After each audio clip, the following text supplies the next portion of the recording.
అస్సలాము అలైకుం వరహమతుల్లాహి వబరకాతు.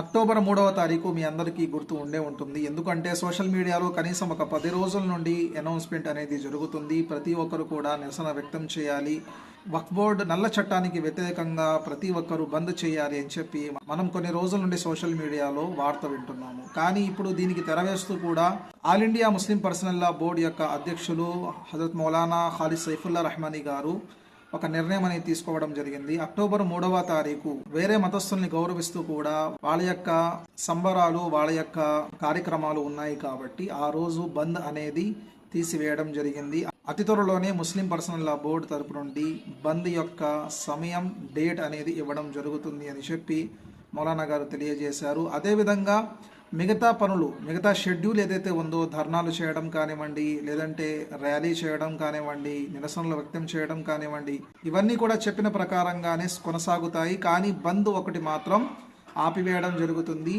ఈ బంద్ అనే ప్రకటన ఎప్పుడు ఇవ్వాలి, మళ్ళీ ఏ రోజు మనం బంద్ చేయాలి అనే విషయాన్ని అతి త్వరలోనే ఇన్షాల్లా మీ ముందుకు తెలియజేస్తామని చెప్పి ఆల్ ఇండియా ముస్లిం పర్సనల్ లా బోర్డు యొక్క అధ్యక్షులు హజరత్ మౌలానా ఖాలిద్ సైఫుల్లా రహమానీ గారు మనకి తెలియజేశారు. అందువలన ప్రతి ఒక్కరు కూడా ఆలకించాలి. అక్టోబర్ 3వ తారీఖు బంద్ చేయాల్సిన అవసరం లేదు.